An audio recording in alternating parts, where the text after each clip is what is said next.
Hello everyone, this is Longboy1998 and I just wanted to show you all my $10 eBay oscilloscope. That's right, I got it for $10 and it's fully functional as far as I tell. Right now we're looking at the power output of my Accurate Tool 300 watt pure sine wave inverter. I also bought off of eBay for $30. So, who says eBay can't have nice things?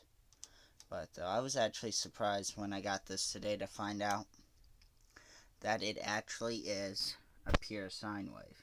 If anything, it's a lot cleaner than what comes out of the outlet. So, I'll come up to y'all with an update when I get a real oscilloscope probe and tell y'all how well it does. Thank you, YouTube. And see you later.